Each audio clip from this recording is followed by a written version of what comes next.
Let's talk Vivastyle. Well, hello, everyone, and welcome to the Vivastyle podcast. It's been a while since we've had the opportunity to talk about interesting and fun things. So the automotive industry is very complex. So as a news anchor for so many years, I knew exactly, we have story ideas and all that. But you know what? The automotive industry is a lot more complex than the TV broadcasting industry, and we get to learn something new every single day. And we meet special people along the way as well. And today I'm meeting with Mitch Hardt. He's from MOC Central, and he's visiting here from Colorado. And we are very, very happy to have you here today.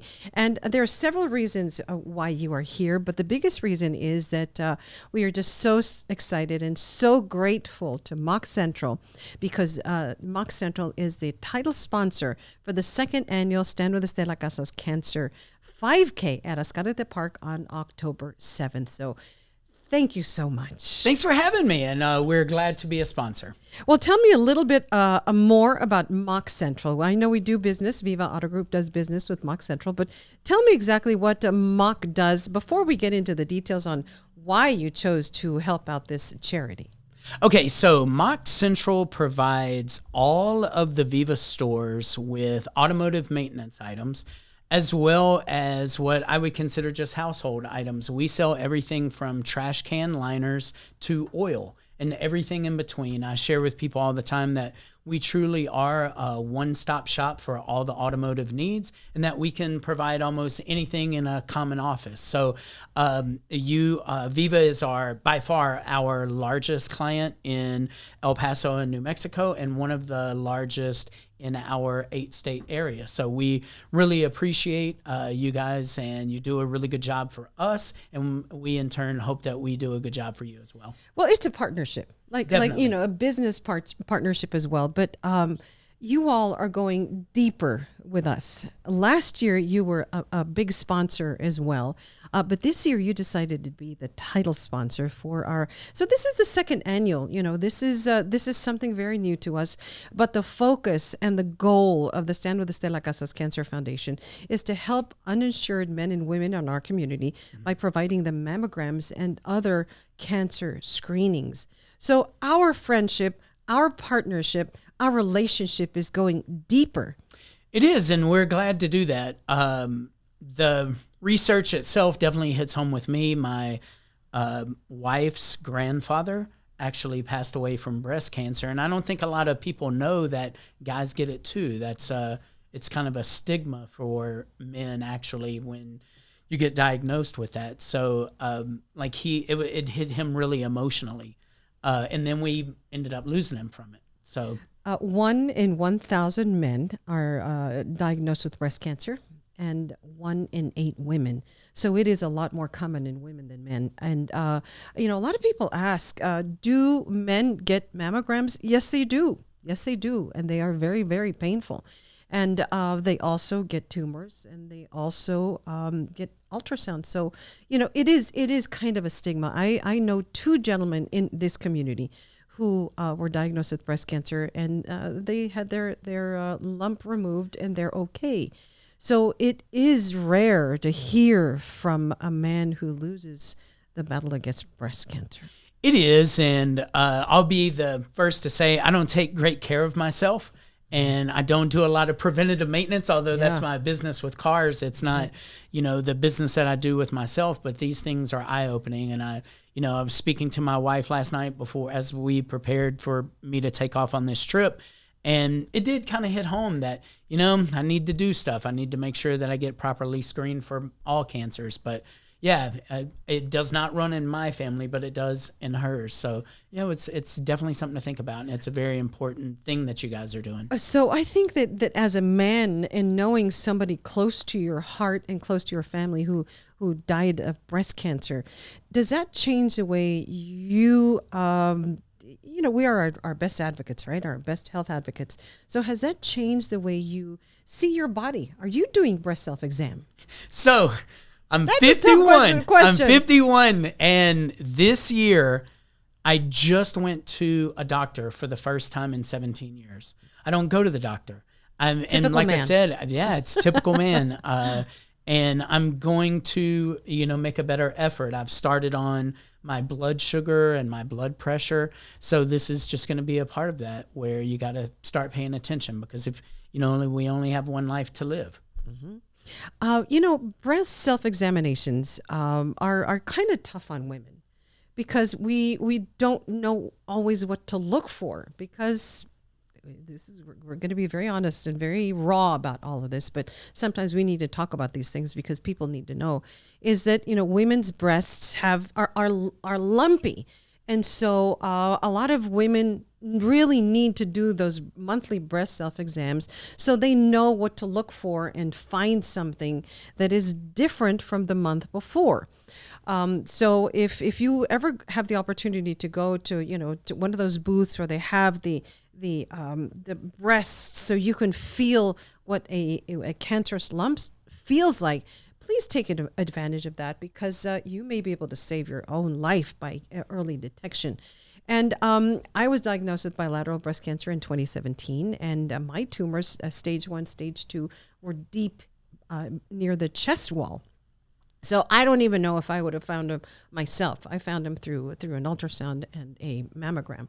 So, it's a lot of important details to talk about, because we need to be our best advocates. And so we really are grateful to MOC for providing the funding, being the title sponsor, and donating this money, because we need to raise awareness. Well, we appreciate being it, but I've shared with people all the time, we are a behind-the-scenes company.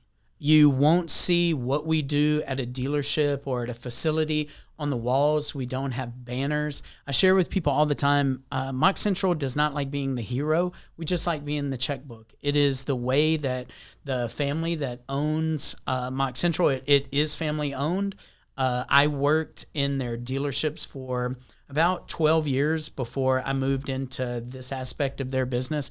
And it was our way when we were a dealership too. When we did things in the community, we didn't just blast it out. We're not trying to get notoriety or whatever. And seriously, the only reason I came is that you were asked, and I had a free day, and I was like, well, hey, I'll just go to El Paso. I'll grab me some good lunch and head back. But we really appreciate the opportunity to team up with people that are doing stuff in the community. But we're definitely not doing it to get our name out there. But you are our heroes. Well, I appreciate that. You are our heroes because you have come forward, and you showed up last year with a bunch of water bottles and everything and anything that we needed. And that is a testament to what MOC Central represents, not only in El Paso, and not only as Viva as one of your biggest clients, but that you work with purpose. No, we do. And our area is from Colorado to Memphis, Tennessee, south.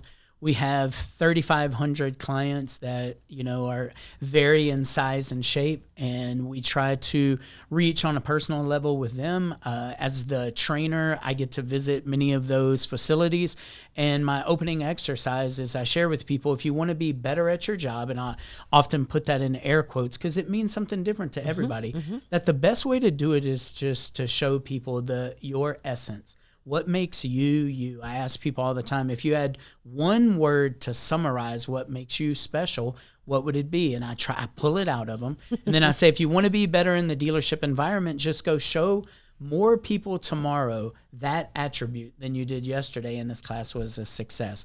We don't, even in our training classes, we do not focus on our products because they're just a small portion of what a dealership does every day, that I want to teach people to be better at their job, not better at selling my product. Well, that you're selling and grooming your team to work with purpose. So that's what I want. That's what I hope. So I hope we're doing a good job with that. Well, you sure are. And you certainly are making an impact in the El Paso community as well. Well, it's better also to write a check than to run a 5K in 108-degree heat. So right? I wouldn't do that. I actually ran a 5K when I was younger, and I didn't do a good job at it. I didn't pace myself well, so I was pretty tired by the end. Well, it's going to be a little cooler in October, but it's still a little warm. Mitch, anything you'd like to add? I know, thank you for opening up your heart and telling us about your about your grandfather-in-law. Yes, my grandfather-in-law. Grandfather-in-law. He was a good guy. Yeah. You know, we're all touched by cancer. Yeah, my mother died of bladder cancer.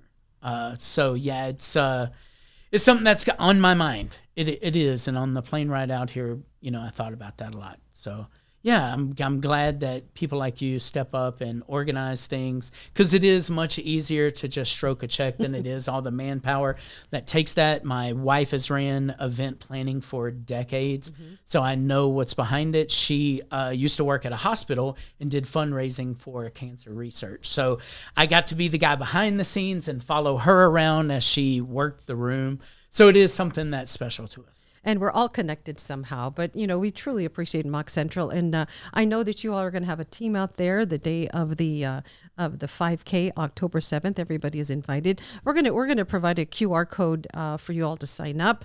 Last year we had about 2,000 people there. About just under 1,000 signed up to race the 5K competitive, the 5K non-competitive, a 1 mile fun walk, and a kids dash. Awesome. So it's a family event. It was a great opportunity to just come together and honor the women who fought the good fight, celebrate those who finished their treatment successfully, and cheer on the women who are currently on a cancer journey. Definitely. So it was a fun event. It was a heartwarming event, and we hope to make it like this year as well, with your help, and we truly appreciate your help. Anything you'd like to add? No, we appreciate everything that we get to do with Viva and all of their stores and all of their people. And I will just share with people, they do a really special job in their sales and service departments. If you have an opportunity to do business with them, then you definitely should. Well, thank you for coming, and thank you all for tuning in. And don't forget to sign up for our 5K, October 7th at Ascarete Park. We'll see you there at 7 o'clock. The race actually starts at 8, but you got to get there early so you can take advantage of all the fun and the opportunities and the vendors who will be joining us that day. Thanks for watching this Vivastyle podcast. Until next time, have a great day, everybody. Thank you. We'd like to hear what you think about today's conversation. Go to the Viva Auto Group Facebook page and like us. If you're in the market for a new or pre-owned car or truck, we invite you to choose a Viva vehicle.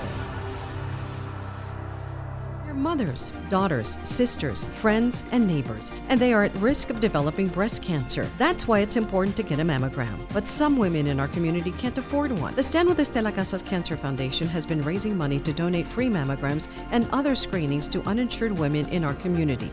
We invite you and your family to run, walk, or dance with us October 7th at Ascarete Park for the second annual 5K. Here's a QR code where you can register. Come honor, recognize, and celebrate our cancer fighters.